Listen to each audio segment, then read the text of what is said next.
It was a crisp Monday morning when Jamal Grayson, the first black CEO of the billion-dollar tech conglomerate Novasphere Technologies, entered his sleek corner office.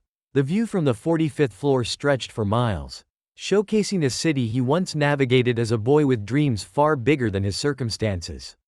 Today, he was living proof of what perseverance, grit, and intellect could achieve. Yet, despite his outward success, Jamal carried the weight of unspoken battles, the fight to earn respect in rooms dominated by people who doubted him. The countless times his ideas were questioned until someone else rephrased them. The looks that spoke louder than words. He had thought Novasphere was different, a place where talent thrived irrespective of race or background. But the murmurs of discontent had reached his ears in the past months, growing louder with each passing week. Discrimination? He had asked his chief people officer, Marla, during their last meeting. Here, Marla had hesitated, her carefully neutral expression betraying discomfort. We've received anonymous complaints, mostly about the treatment of staff in support roles. Janitors, kitchen staff, security. The allegations are serious. Mr. Grayson, public shaming, racial slurs. Some say leadership is complicit. Jamal's chest tightened. This wasn't just any company, this was his company. If racism festered here, it meant he had failed. I want the names of those responsible, he said firmly. Marla shook her head. The complaints are anonymous, sir. There's no trail to follow. For weeks, the reports consumed Jamal. Late at night, when the city lights blurred into streaks of gold and white, he scrolled through emails and messages from whistleblowers. Each one painted a grim picture. A manager laughing as a janitor struggled to clean a spill during a meeting. A cook reprimanded loudly for taking a bathroom break. A security guard ignored when raising a concern about building safety. These weren't just isolated incidents, they were a pattern. But proving them would be near impossible without direct evidence. One evening, as he paced his penthouse, an idea struck. What if he could see it all for himself?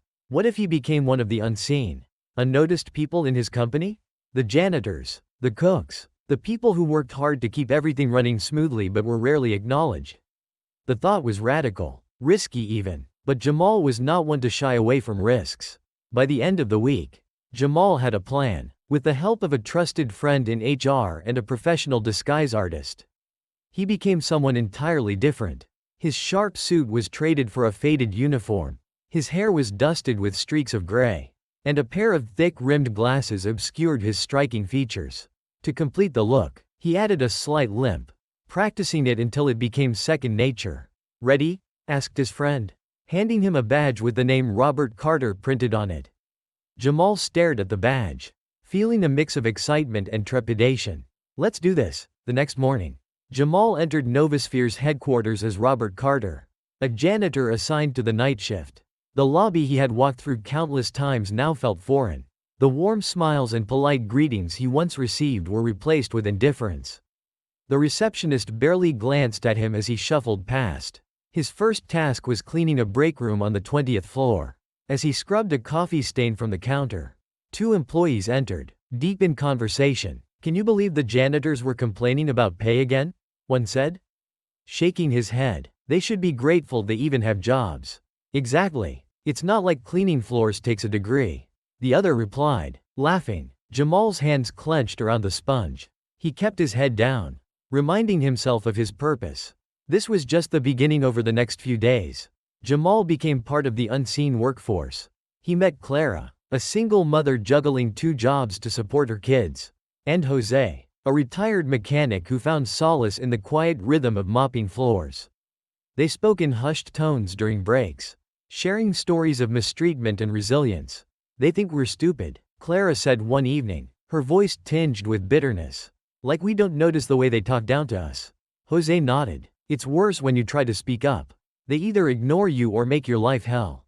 Jamal listened, his heart heavy. These were the people who kept Novasphere running. Yet they were treated as though they were invisible. One night, while cleaning the executive floor, Jamal witnessed his first direct incident. A manager, whom he recognized as Derek Hayes, berated a black security guard for not opening a door fast enough.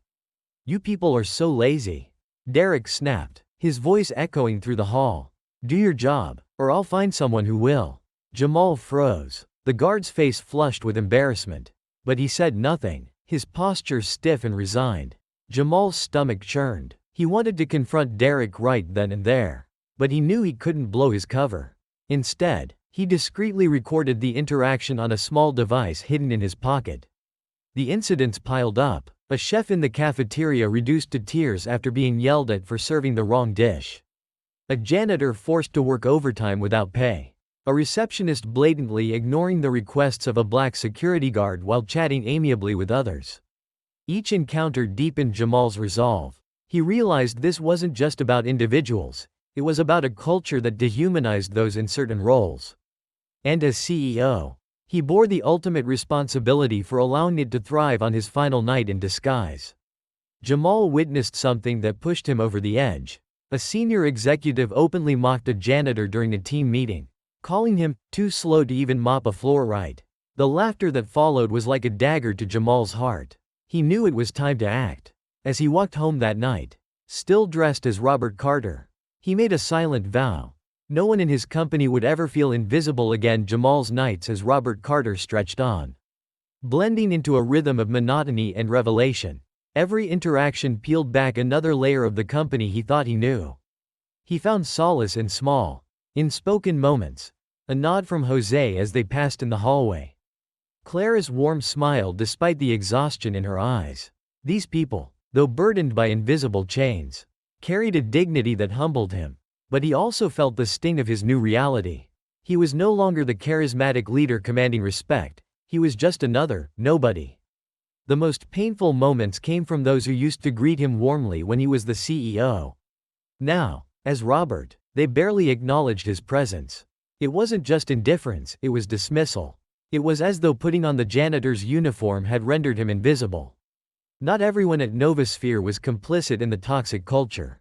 During his third week undercover, Jamal crossed paths with Sarah, a junior marketing associate who treated him with unexpected kindness. "Good evening," she said one night, handing him a cup of coffee as he emptied the trash bins in her department. "I figured you could use this." Jamal blinked, momentarily speechless. "Thank you," he murmured, his voice rough with emotion.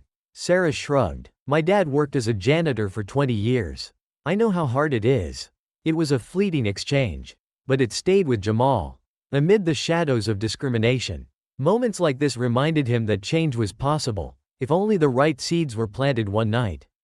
During a quiet break in the janitor's closet, Clara shared a story that sent chills down Jamal's spine. "You know Mrs. Patel, the cafeteria manager?" she began, her voice low. "Last year, she reported that one of the senior execs kept making inappropriate comments about her accent. You know what happened? They cut her hours, said she was too sensitive. She had to quit." Jamal clenched his fists, the coffee in his hand trembling slightly. "And no one did anything?" Clara gave a bitter laugh. "Who would? HR? They work for the company.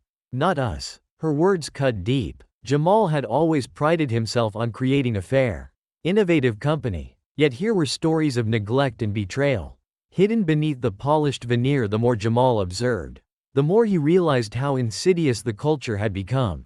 It wasn't always blatant racism or hostility, sometimes.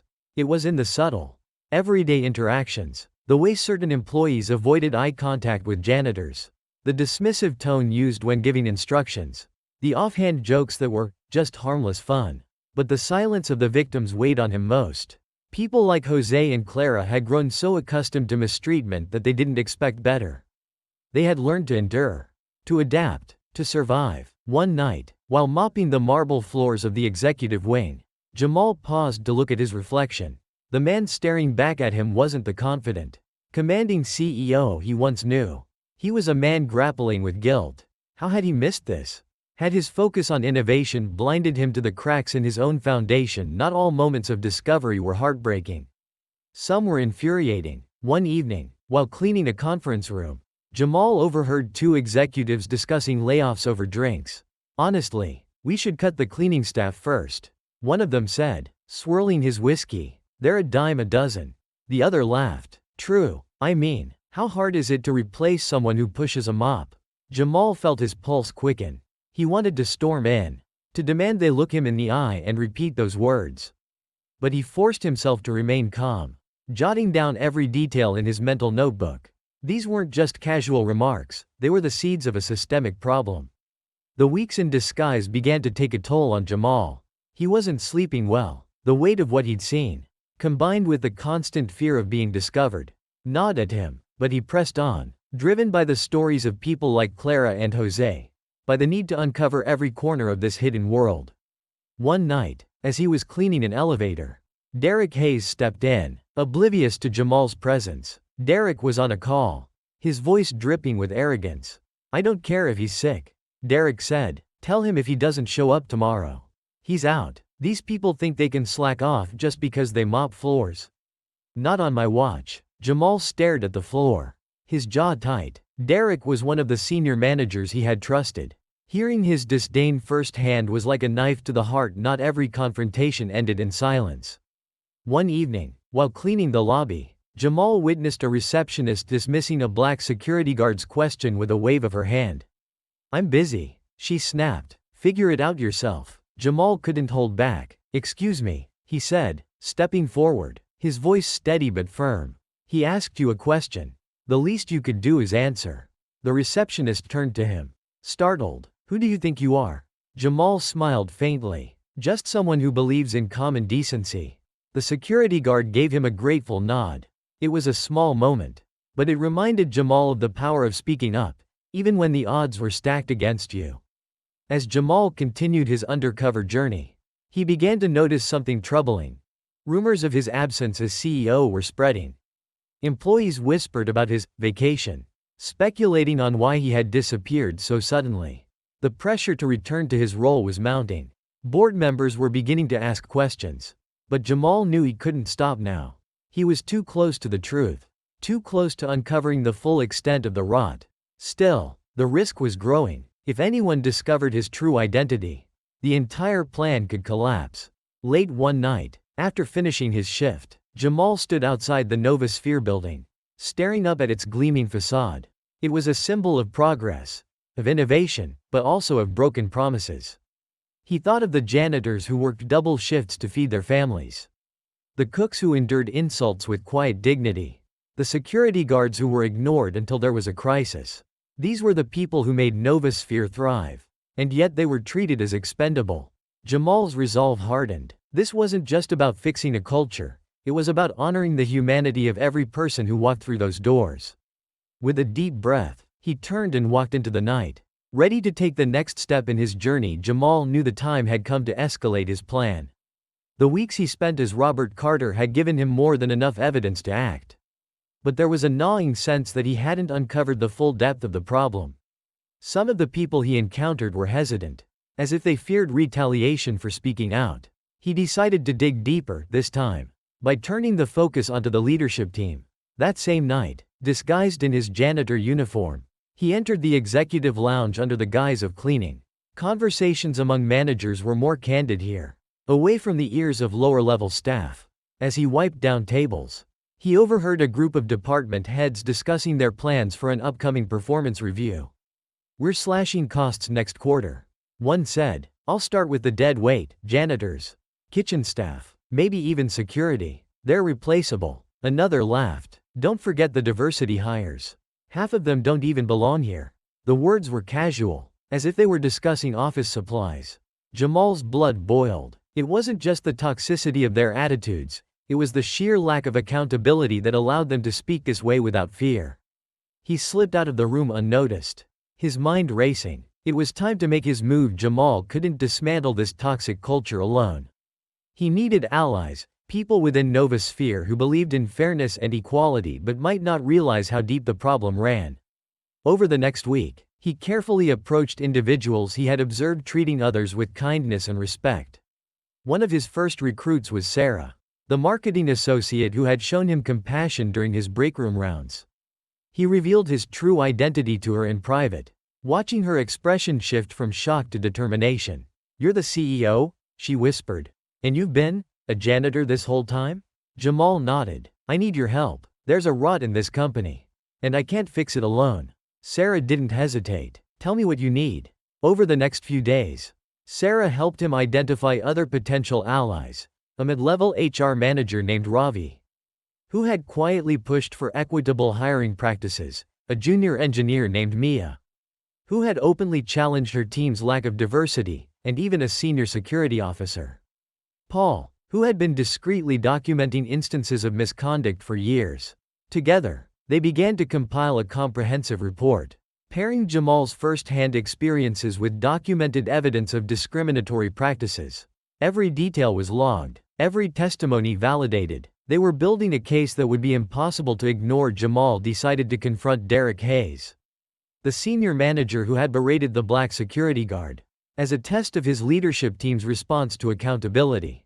Still in his disguise, Jamal waited until Derek was alone in his office late one evening. He knocked on the door, stepping inside with his mop and bucket. Derek barely looked up. "What do you want?" "I wanted to talk to you about something I saw," Jamal said, his voice calm but firm. "You disrespected a security guard last week. That kind of behavior isn't right." Derek looked at him incredulously. "Who do you think you are? Lecturing me? You're a janitor." Jamal didn't back down. "And what if I weren't?" Derek scoffed. "Doesn't matter. People like you should stick to cleaning floors and keep your mouths shut." Jamal stared at him, committing the moment to memory. It wasn't just Derek's words, it was his absolute certainty that he could say them without consequence. That certainty, Jamal realized, was the root of the problem as Jamal and his allies dug deeper. They discovered a disturbing pattern. Certain managers were actively working to suppress complaints. Employees who reported harassment or discrimination were either silenced through intimidation or pushed out with bad performance reviews. HR processes, which should have been a safeguard, had been weaponized to protect those in power. Ravi uncovered a series of internal emails where senior leaders dismissed complaints as exaggerations. One email from Derek read, "We can't let these people think they run the place. They need to know their place." Jamal's stomach churned as he read the messages. He knew exposing this network would require not just evidence, but a public reckoning. Jamal called his team of allies together one evening in a quiet corner of a nearby cafe. He laid out the final steps of their plan, a company-wide meeting where he would reveal his true identity and the extent of the systemic issues within Novasphere. "It's not just about exposing the problem," he said. "We need to show the company what's possible, how things can change. But we have to be strategic." They agreed to focus on 3 key points. Evidence. Present undeniable proof of discrimination, from testimonies to documents. Accountability. Name and confront those who had perpetuated or ignored the toxic culture. Reform. Announce sweeping changes to policies, leadership structure, and workplace culture. Sarah looked at him, her eyes blazing with determination. They won't know what hit them. On his last night as Robert Carter, Jamal made his rounds with a sense of bittersweet finality. He cleaned the same break rooms, walked the same halls, and exchanged quiet nods with the same people he had come to respect deeply. But this time, he wasn't just observing, he was saying goodbye. As he packed up his cleaning supplies for the final time, Clara approached him. "You're leaving?" she asked, her voice tinged with sadness. Jamal hesitated, then nodded. "I think my time here is done." Clara smiled faintly. "Well, wherever you go, I hope they treat you better than they treated us." Jamal felt a lump rise in his throat. "Things are going to change here," he promised softly. "You deserve better." She looked at him curiously but didn't press further. As she walked away, Jamal made a silent vow. Clara and everyone like her would never have to feel invisible again the next morning. Jamal arrived at Novasphere headquarters, not as Robert Carter, but as the CEO. His sharp suit and commanding presence were back. But the weight of his experiences lingered. He felt different, changed. The company-wide meeting was scheduled for noon. By then, the conference room would be packed, and employees across the globe would tune in via livestream. Jamal's heart raced as he reviewed the evidence one last time. This wasn't just about revealing the truth, it was about igniting a movement. As the clock struck 12, he took a deep breath and stepped onto the stage. As Jamal's plan took shape, he realized that exposing the truth wouldn't just require evidence, it would demand a shift in perspective across the entire company.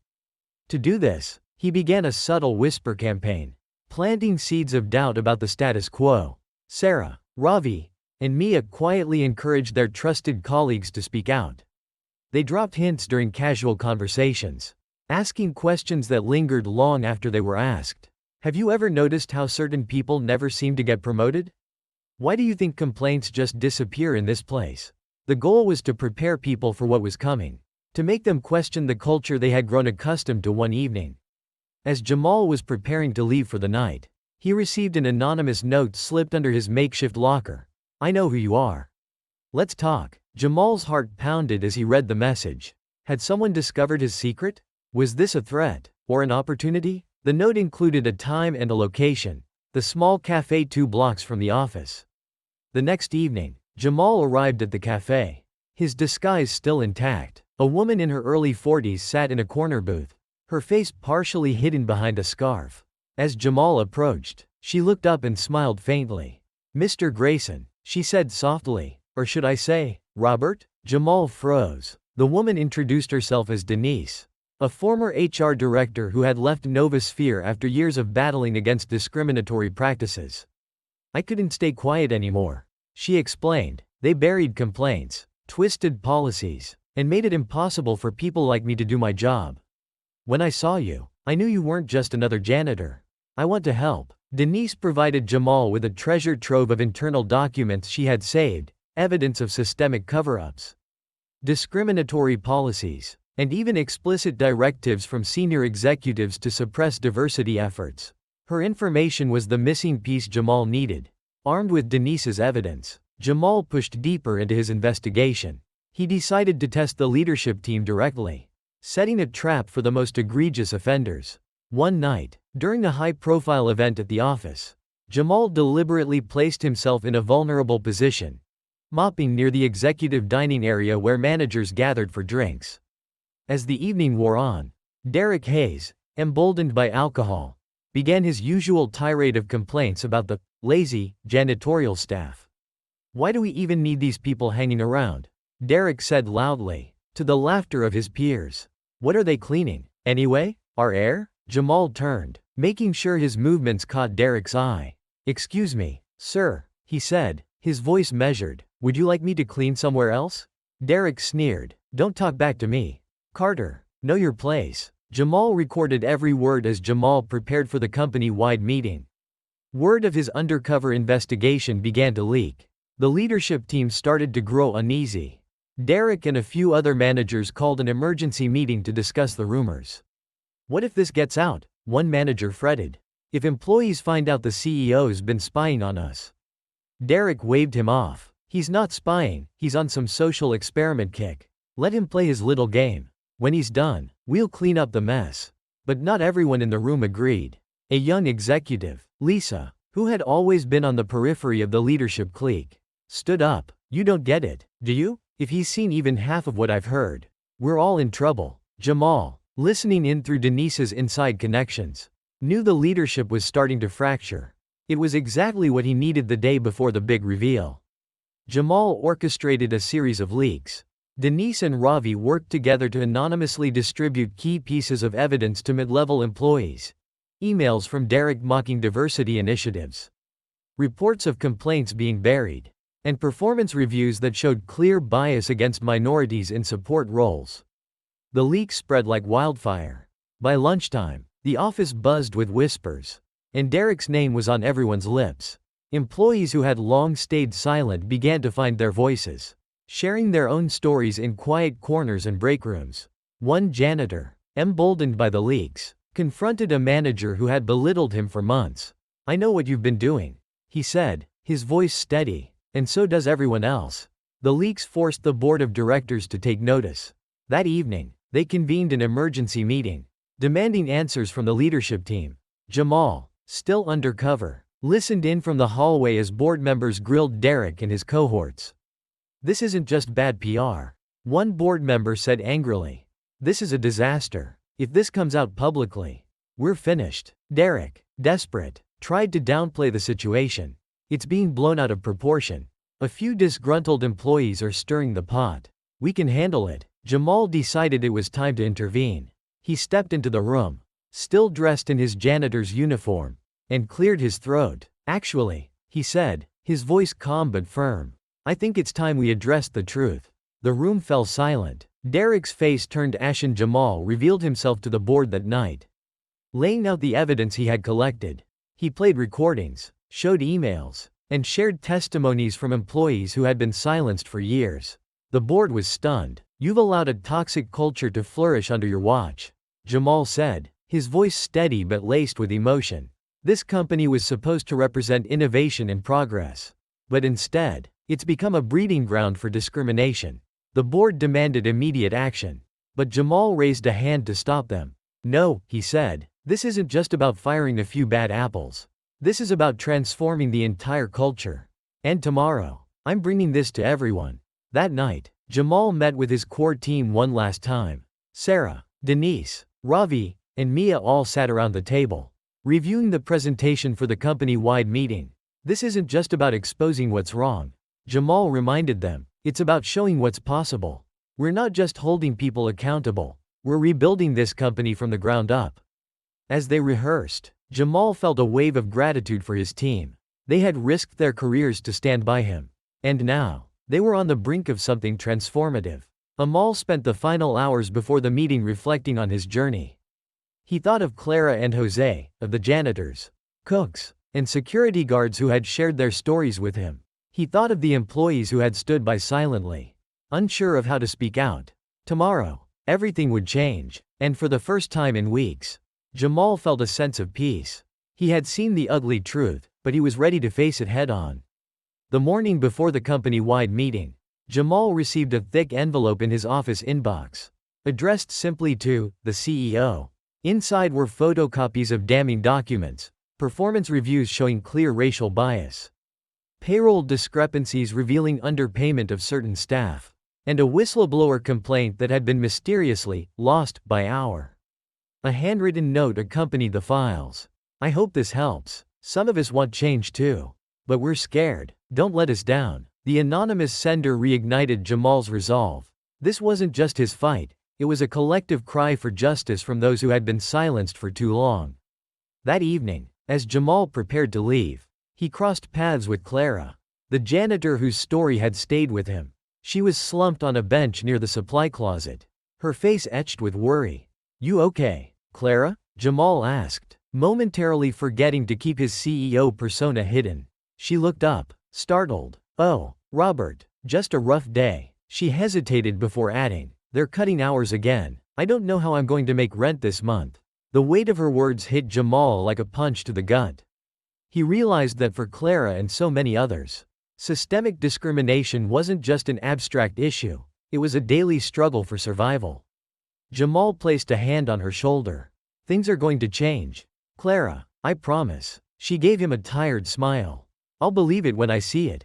As news of Jamal's undercover operation spread among the senior leadership team, panic began to set in. Derek Hayes, now fully aware of the CEO's investigation, convened a secret meeting with a few of his closest allies. "If he's really been playing janitor, we're screwed," Derek said, pacing the room. "We need to control the narrative before he exposes us." One of the managers, a wiry man named Gavin, suggested they preemptively spin the story. "We'll say it was a team-building experiment, sanctioned by the board, something to improve morale." Derek shook his head. "Too risky. If we admit he's been undercover, the media will dig deeper. We need to discredit him." "How?" Gavin asked, his voice tinged with doubt. Derek's eyes darkened. "Find something. Anything. Everyone's got skeletons." The next morning, Jamal arrived at the office to find his inbox flooded with accusations, anonymous claims suggesting he had abused his position as CEO to influence contracts and siphon funds. Each accusation was baseless, but the timing was too convenient to ignore. Denise called him immediately. "They're trying to smear you," she said, her voice sharp with urgency. "This is classic Derek. He's trying to distract everyone from what's really happening." Jamal smiled grimly. "Let them try. The truth will speak louder." He forwarded the accusations to the board with a brief message. "Review these carefully. Then meet me at the all-hands meeting today." Hours before the meeting, Jamal held a private briefing with the board of directors.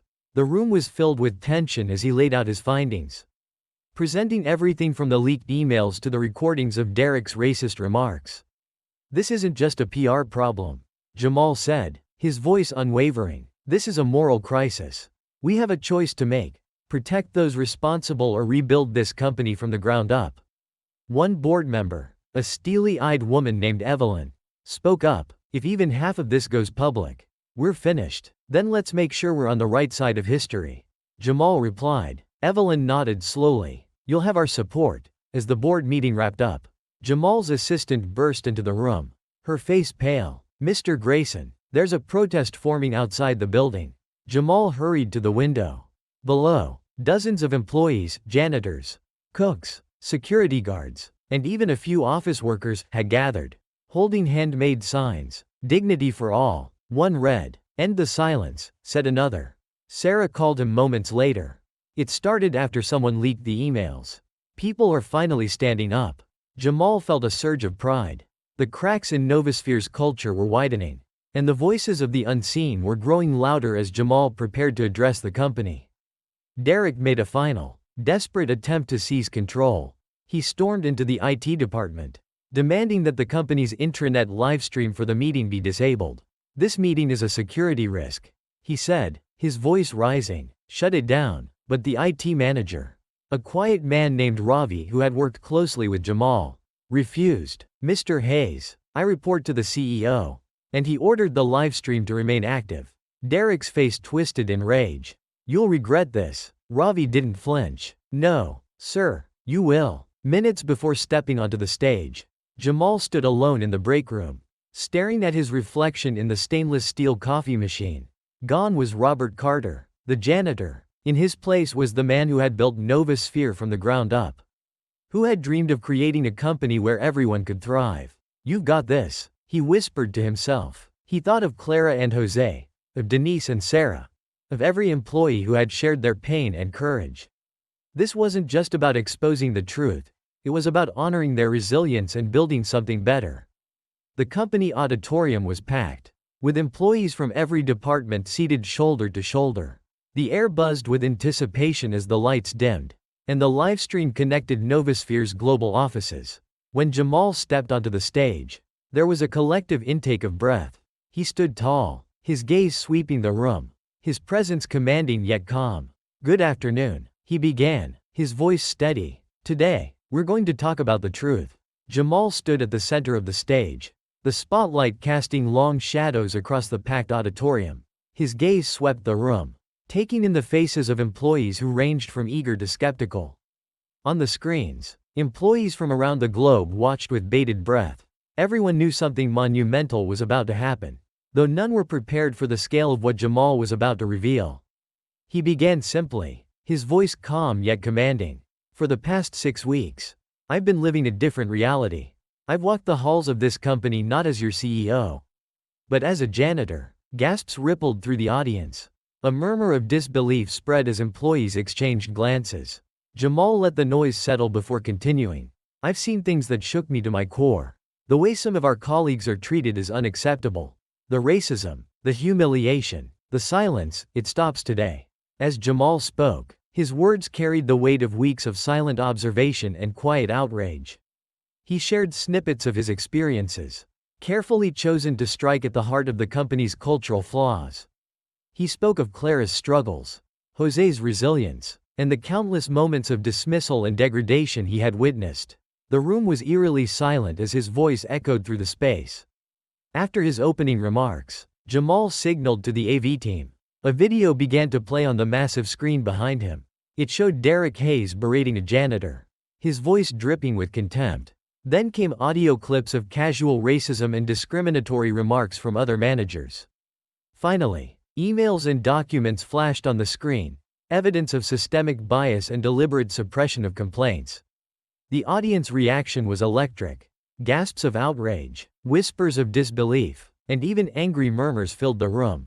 Some employees buried their faces in their hands, while others glared at the managers seated nearby. Jamal paused the presentation and turned to face the audience. This is what we've allowed to fester in our company. This is what I failed to see as your leader. And for that, I take full responsibility. Jamal knew this moment required not just accountability, but justice. He called out the names of key perpetrators, starting with Derek Hayes. A spotlight illuminated Derek, who sat stiffly in his seat, his face pale and expression unreadable. Derek Hayes, Jamal said, his voice steady but sharp. Your actions have caused immeasurable harm. Effective immediately. You are terminated. You will face a thorough investigation. And we will cooperate fully with any legal proceedings. The audience erupted in whispers. But Jamal pressed on. He named other managers and executives implicated in the scandal, outlining their actions and the consequences they would face. Each name brought a new wave of shock, but also a sense of vindication among employees who had long felt powerless. Once the names were revealed, Jamal shifted focus to the employees who had been wronged.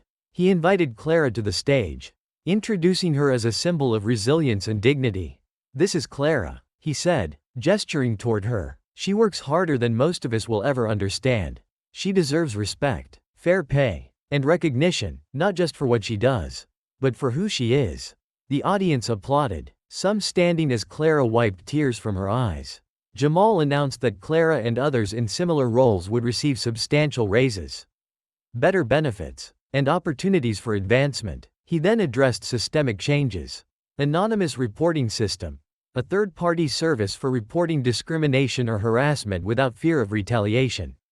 Diversity and Inclusion Council, a new body tasked with monitoring workplace culture and ensuring accountability at all levels. Leadership restructuring, immediate diversity-focused hiring initiatives, starting with senior leadership. While many employees applauded the changes, not everyone was supportive. Some managers accused Jamal of overstepping, claiming his undercover investigation was deceitful and damaging to morale. A few board members expressed concern about the company's reputation and stock performance. Jamal addressed these concerns head-on during a press conference later that week. This isn't just about doing the right thing, it's about building a stronger, more inclusive company. Novosphere's innovation comes from its people, and we can't afford to ignore the voices of those who've been marginalized.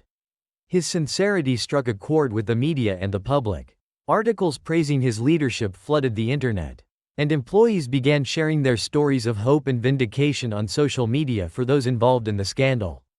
Jamal devised an unexpected punishment. While the most egregious offenders were terminated, others who had perpetuated toxic behaviors were reassigned, not fired, but placed in roles that would force them to confront the reality of their actions. Derek's replacement was a new hire, a former janitor who had risen through the ranks at another company. Meanwhile, other managers were temporarily reassigned to roles in maintenance, kitchen staff, or security. This isn't about humiliation, Jamal explained during an employee town hall.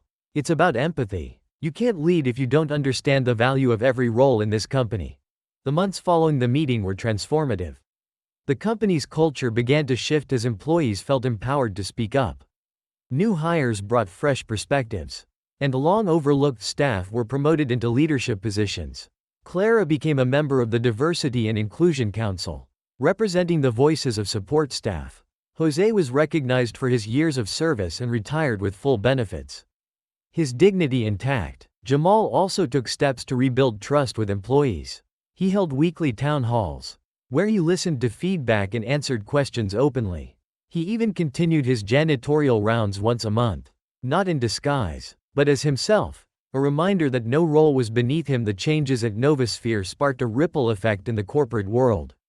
Other CEOs reached out to Jamal, inspired by his bold actions. Articles and case studies dissected his undercover investigation, praising it as a masterclass in transformative leadership. Jamal also began speaking publicly about the experience, sharing lessons on empathy, accountability, and the power of listening. His story became a beacon of hope for employees everywhere, a reminder that change was possible, even in the most entrenched systems. Late one evening, long after most employees had gone home, Jamal sat in his office, gazing out at the city skyline. He thought of the journey that had brought him here, the struggles he had faced as a black man in corporate America, the weight of leading a billion-dollar company, and the courage it took to confront the truth. He thought of Clara's tired but hopeful smile, of Sarah's determination, of Denise's bravery.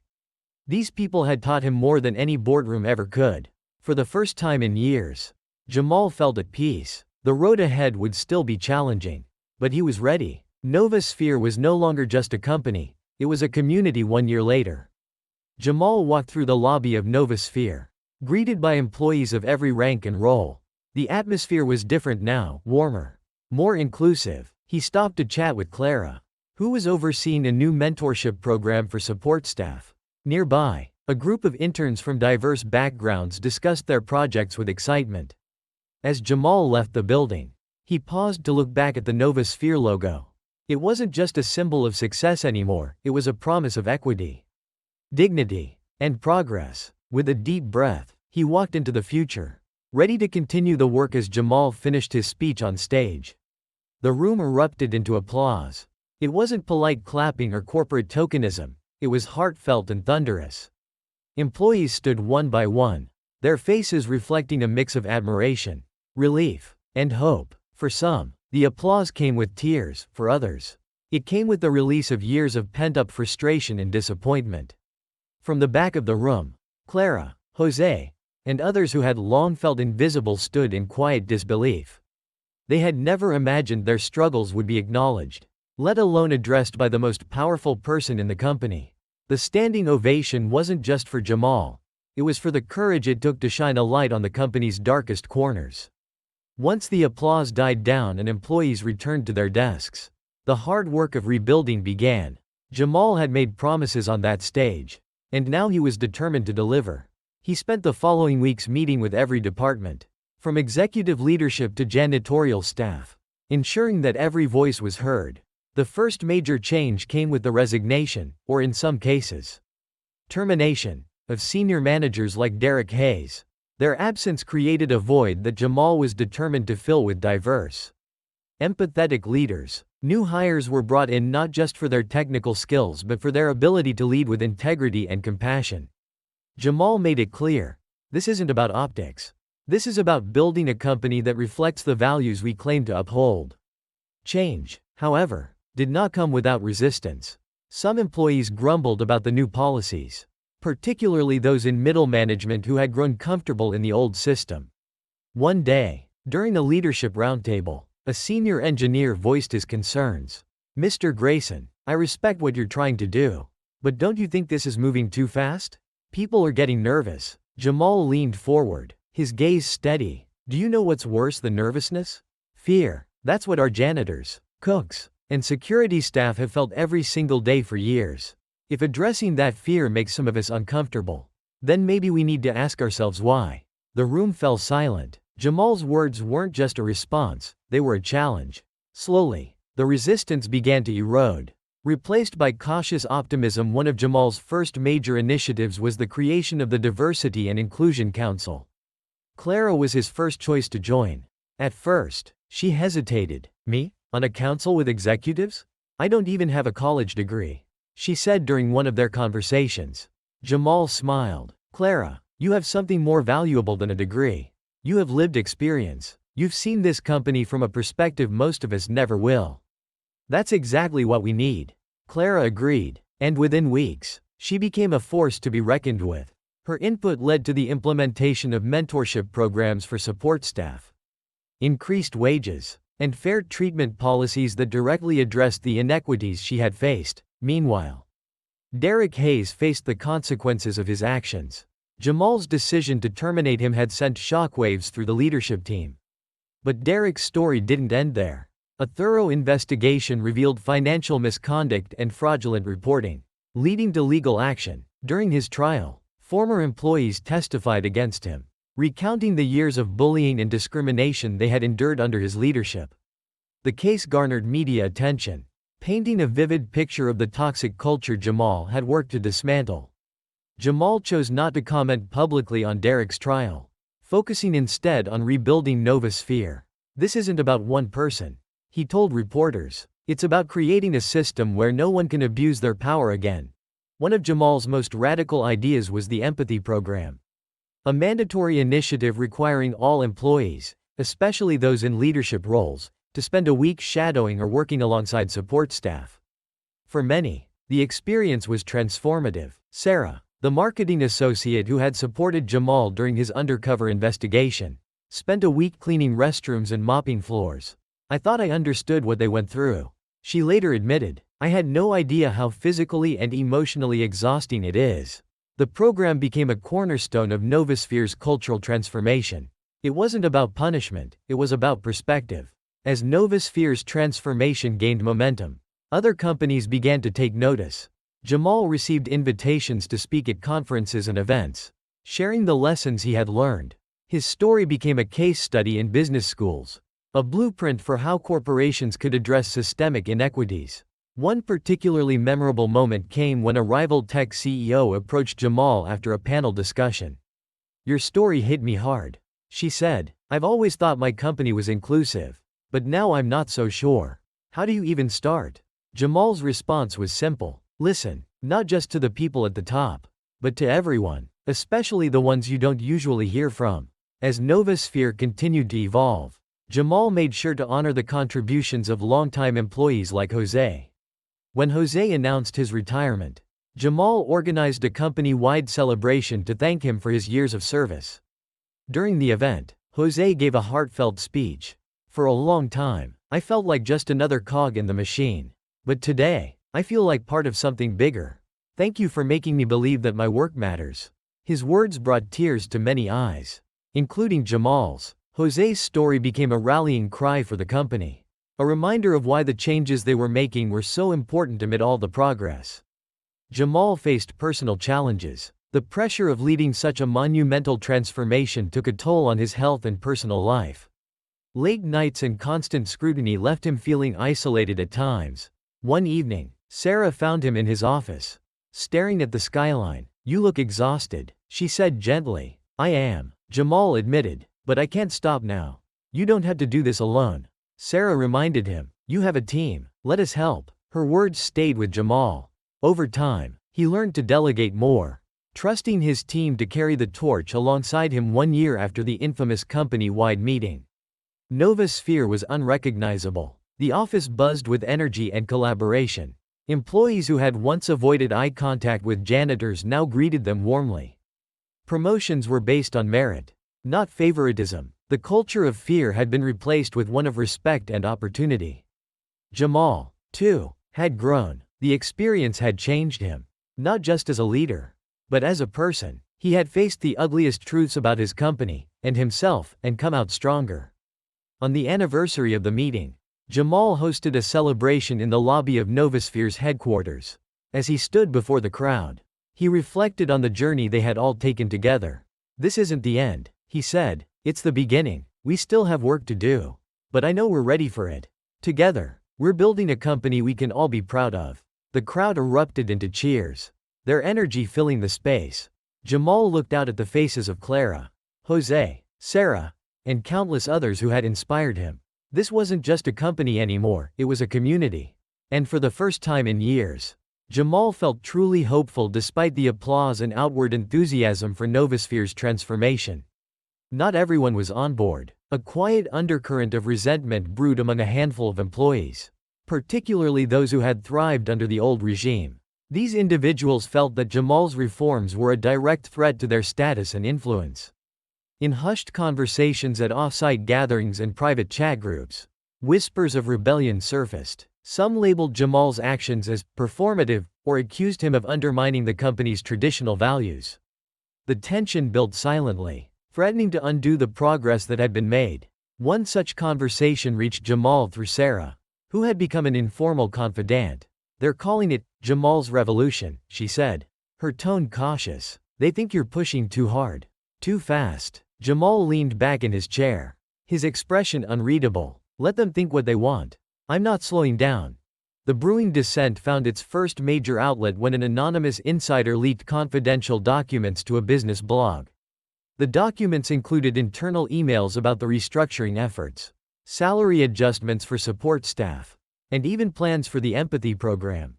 The blog painted Jamal as a radical reformer, accusing him of prioritizing diversity over innovation. The leak went viral overnight. Stock prices dipped, and headlines buzzed with speculation about Novasphere's stability. Jamal faced the backlash head-on. In a press conference the following day, he stood behind a podium flanked by Clara and Sarah. His message was clear and unwavering. "Yes, we are prioritizing diversity. Yes, we are restructuring. And yes, we are putting people first. Innovation doesn't happen in a vacuum. It happens when people feel valued, heard, and respected." If that makes me a radical, then so be it. His authenticity resonated with the public, and support poured in from unexpected places. Customers praised Novosphere's integrity, and social media lit up with stories of employees feeling inspired by Jamal's leadership. The company weathered the storm, but Jamal knew the descent hadn't been extinguished. Only quieted tensions reached a breaking point when a critical system failure disrupted one of Novosphere's flagship products. For days, engineers scrambled to fix the issue, and speculation swirled about the cause. Jamal's instincts told him it wasn't a coincidence. Quietly, he tasked Ravi and the IT department with investigating. Their findings confirmed his suspicions. The failure had been triggered by deliberate tampering. It was sabotage, carried out by a mid-level manager with ties to the dissenting faction. Confronting the saboteur was a delicate task. Jamal brought him into a private meeting, alongside Sarah and a representative from the manager, visibly nervous, confessed under pressure. They said you were ruining the company. He stammered, that this would show everyone you weren't fit to lead. Jamal's voice was steady but laced with disappointment. And instead, you jeopardized the livelihoods of thousands of employees. The manager was terminated immediately. But the incident served as a wake-up call. The dissent wasn't just an ideological disagreement, it was a threat to Novosphere's survival. Recognizing the need to unify his workforce, Jamal launched an initiative called the Novosphere Covenant. It was more than a mission statement, it was a company-wide pledge to uphold values of respect, collaboration, and accountability. Employees were invited to contribute to the covenant, sharing their personal stories and hopes for the company's future. The final document was a tapestry of voices, representing every level of the organization. To launch the initiative, Jamal hosted a town hall, inviting employees to read excerpts from the covenant. Clara's contribution stood out. Novosphere isn't just a company. It's a place where people should feel safe to dream, to grow, and to thrive. That's the Novosphere I believe in. Her words earned a standing ovation and marked a turning point. Employees began to see themselves as part of something bigger, something worth fighting for. Even after his termination, Derek Hayes wasn't done. Fueled by bitterness and a desire for revenge, he began leveraging his connections in the industry to discredit Novosphere. He gave interviews painting Jamal as a power-hungry CEO using social justice as a smokescreen for poor leadership. One particular interview gained traction when Derek claimed, "Jamal doesn't care about innovation. He's too busy playing savior." Jamal's team urged him to respond aggressively, but he chose a different path. Instead of engaging in a public feud, he doubled down on Novosphere's progress. He invited journalists to tour the company, meet employees, and see the changes firsthand. The gamble paid off. Articles began emerging that countered Derek's narrative, showcasing the revitalized culture and the tangible benefits of Jamal's reforms. One journalist wrote, "Jamal Grayson isn't just talking about change, he's living it. And Novosphere is better for it." Amid the chaos, Jamal received an unexpected visitor, Lisa, the junior executive who had warned Derek during the secret meeting weeks earlier. She had left the company shortly after, disillusioned by the leadership's toxicity. Now, she was back, asking for a second chance. "I didn't do enough to stop them," Lisa admitted, her voice heavy with regret. "But I want to make it right." Jamal saw sincerity in her eyes. "If you're serious about making things right, you'll have to prove it, not to me, but to the people who work here." Lisa accepted the challenge, rejoining Novosphere as part of the empathy program. Over time, she became one of the program's strongest advocates, using her experiences to mentor others and rebuild trust 6 months after the company-wide meeting. Novosphere celebrated its transformation with a major public event, the unveiling of Project Unity, a groundbreaking product designed collaboratively by employees across departments. The project embodied the values of inclusivity and innovation that had defined the company's rebirth. Jamal stood on stage, flanked by Clara, Sarah, Ravi, and Lisa. Together, they presented the product to a global audience, their unity a testament to the power of resilience and redemption.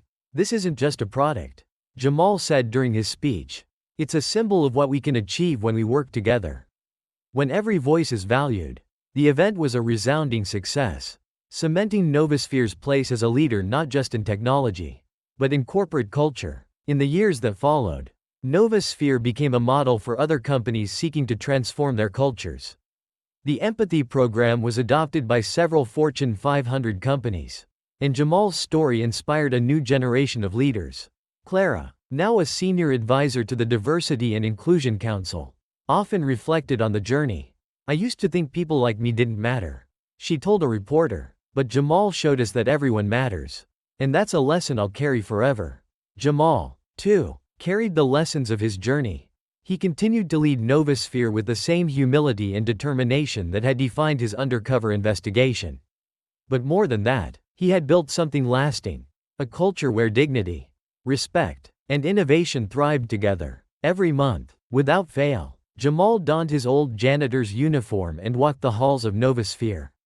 He greeted employees, cleaned tables, and listened to their stories. For Jamal, it wasn't just a ritual, it was a reminder of where he had been and why he fought so hard for change. On one such walk, Clara stopped him with a smile. "Still keeping us on our toes, huh?" Jamal laughed. "Just making sure we never forget where we came from." And with that, he picked up a mop and started cleaning.